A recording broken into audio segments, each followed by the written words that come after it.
여러분에게 이익을 가져다 드리는 동반자 레레이 파트너스입니다. 이번 주에는 상법 개정에 관한 이야기를 한번 해보려고 합니다.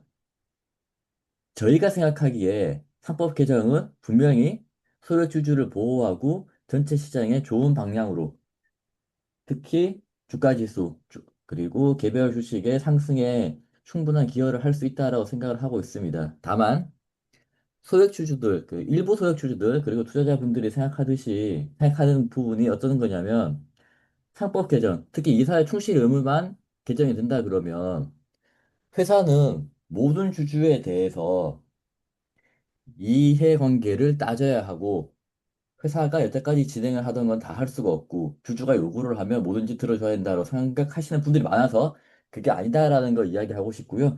거기에 대해서 오늘 이야기해 보도록 하겠습니다. 제목은 상법 개정에 따른 영향이고요. 기사가 하나 나왔습니다. 서울경제 기사인데, 올해 3월에 일어났던 주주총회의 주주 제한이 많았는데, 그 중에 77%, 35건 있었고, 그 중에 77%가 개인이 이렇게 그 주주제한 한 내용이다. 그리고 공개 사안도 많이 늘었다. 이걸 한번 보시게 되면, 요거는 이제 NH투자증권에서 올 초에 공시를 한 기업 지배 구조 보고서를 분석을 해서 내놓은 레포트입니다. 그 내용을 가지고 온 거고, 여기 보시게 되면, 개인 주주가 주주 제한을 총 27건 했고, 작년보다 2배 이상 증가를 했다. 전체의 주주 제한은 35건이고, 작년에 7건이기 때문에 2배 이상 증가를 했고, 그 중에 개인 주주가 낸 게 27건, 전체 77%다. 근데 기관 투자자는 8건밖에 안 하더라. 근데 좀 아래 보시면 내용을 보게 되면 정관 변경의 건이 제일 많았고, 이사회 관련된 거, 주주 환원 관련된 거, 기타가 있었다. 근데 가결된 사례는 4건밖에 없더라. 그 예로 이마트에서 이제 한 내용들, DB 하이텍에서 한 내용들, 세방에서 한 내용도 나오고 있고요. 그리고 기관 투자자분들도 활동은 많이 늘었는데 받아들여진 걸 보니까 개인들이 한 거는 얼마 안 되는데 기관들이 한 기관들이 제안을 한 주주 제안에서는 70% 정도 회사에서 들어주더라. 이걸 분석을 한 거고요. 다음 페이지 보시게 되면 이제 어떤 내용을 주주 제안했냐라는 건데 이마트의 소액주주연대에서는 기업 가치 제고 계획의 이행 현황을 분기별로 해라.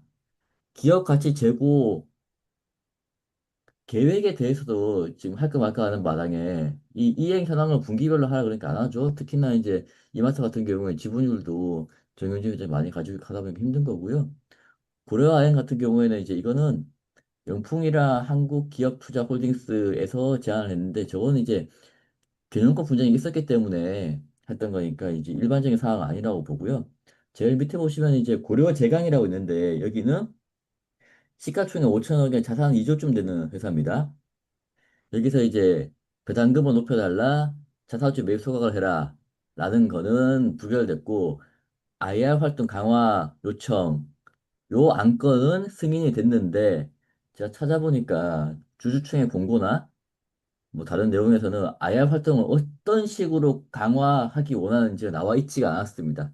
회사의 주총 공고가 안 나와 있고요. 그리고 주주가 낼 수 있었지만 내지 않았던 걸로 생각이 되는 의결권 대리인사 권유 참고 서류가 없었고요. 그러다 보니 구체적이지 않다 보니까 회사에서는 그냥 알았다 뭐 하지 뭐라고 해준 것 같아요. 그리고 2025년도에 과거부터 지금까지 단 한 번도 IR 활동에 대한 기업 설명의 공시는 없습니다. 그냥 형식상 그냥 해달라고 그러니까 해줬다. 아무런 영향력이 없다라고 판단을 한 것 같습니다. 자, 다음 페이지 또 보시게 되면 DB 하이텍 같은 경우 약간 좀 난감한 건데 회사가 잘하고 잘못하고 떠나가지고요. DB 하이텍의 소액주주 연대에서는 종관에 기업 설명회를 정례화하고 소액 주주를 보호하고 공고적 주주 제한을 하는 내용을 신설하고 싶었습니다. 그래서 제안을 했는데 찬성률을 보시게 되면 뭐 30% 내외로 다 부결이 됐고요. 그 내용을 한번 가져와 봤는데 참 재밌는 게 이사의 업무 집행, 재산 상태, 기타 경영에 대한 내용에 대해서 주주는 청구를 할 수 있고, 회사는 질의사항에 대해서 설명하는 것이 회사와 주주 공동의 이익을 현저하게 해치지 않는 이상 서면으로 15일 이내에 회신을 해야 된다. 라는 게 DB 하이텍 소액주주연대의 주장이었고 요청이었습니다. 듣기만 해도 안 될 것 같잖아요. 예, 그래서 안 됐던 거고요. 뭐 밑에 보시게 되면 콜마 홀딩스 달튼은 이제 받아들여졌는데 이거는 사전에 콜마 홀딩스하고 달튼 간의 어떤 이야기가 좀 있었던 것 같고요. 율정화학 같은 경우에도 주주연대에서 여러 가지 제안을 했지만 뭐 공모적 주주 제안이라든지 뭐 주주총회 보수 심의제를 한다든지 뭐 이런 것들을 했는데 받아들여지지 않았습니다. 이만큼 개인이 회사에 요구를 해서 그 주주 제안을 해서 받아들여지기는 굉장히 힘든 상황이다라고 봐주시면 될 것 같고요. 그리고 갈수록 이제 주주 개인이 자기의 그 이익을 위해서 당장 눈앞에 있는 주가 상승을 위해서 주주 제한이라는 제도를 활용하는 어떤 면에서는 악용을 하는 경우도 많아지고 있다라고 저희는 보는데 이거는 이제 한 회사의 주주 제한 내용인데 보시게 되면 뭐 2002년 상반기까지 100억 원 상당의 발행 주식을 자사주로 사라.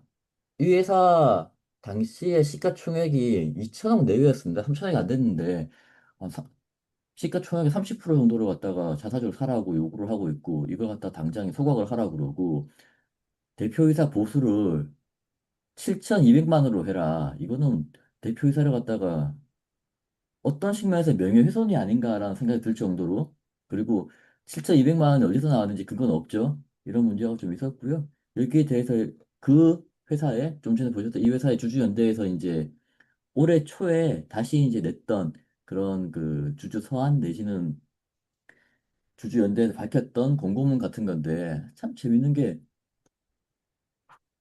1분기 실적 발표하기 전에 비용을 2분기로 이연을 시켜달라.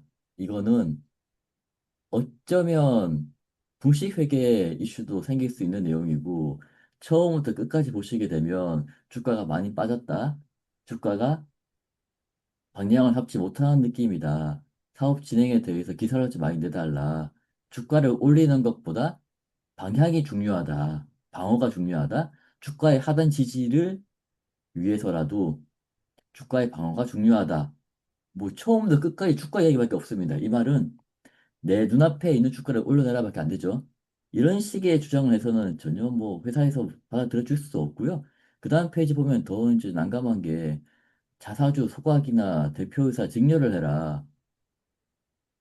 대표이사 개인의 어떤 경영 내지는 경제적 의사 결정을 저렇게 강제하는 게 아니면 요구를 하는 게 맞나 싶고 확실히 노를 저어 주셨으면 좋겠습니다라고 말을 하는 게 참 이해는 잘 안 되는 그런 상황입니다. 이 내용을 이제 카페에서 보신 분들이 어떻게 답을 하냐 보면 소액주주연대가 회사를 견제하는 역할을 해야 되는데 주가를 올려라 그러면 시비를 안 걸게 이런 식으로 변질되고 있다. 정상적인 상황이 아니다. 그리고 일개 블로그에 글을 알리라는 거에 대해서 놀라고 있고 어떤 분은 또 이제 좀 심한 말을 쓰시기도 하고요. 난감한 상황이고 저 회사만 그러냐? 또 그렇지도 않습니다. 보시게 되면 뒤 페이지 보시게 되면요. FN홀딩스에서는 VIP 자산 운용에 규탄한다라고 이야기를 하는데 뭐 이유가 참 난감합니다. 소액주주 가치에서는 주가죠. 주가 안 올라가는 거 나 몰라라 하고 내부 거래가 있는 거 아니면 뭔가 있을 것 같은데 왜 가만히 있냐 뭐 이런 건데 이해를 못 하겠고 하나 우선주 작년에 이제 저희가 지난 방송에서 상폐되는 거에 대해서 말씀드렸던 건데 이거는 뭐 대통령님은 모르실 거예요. 대통령이 아시면 가만히 있을 사람이 아니다. 뭐 이러고 있고 어떤 쪽에서는 또 이제 대주 3법 개정만 되게 되면 대주주의 의결권을 제한을 하고 지금은 대주주가 자기의 유리한 쪽으로만 경영했는데 이제는 주주가 유리한 방향으로 그리고 소송했을 경우에 판사들이 대주주 유리한 편을 안 들어줄 거다. 주주만 위해서 판결을 할 거다라고 이야기를 하는데 이게 맞나? 저렇게 이해를 하면 안 될 것 같은데라는 생각이 들어서 오늘 한번 가져와 봤습니다.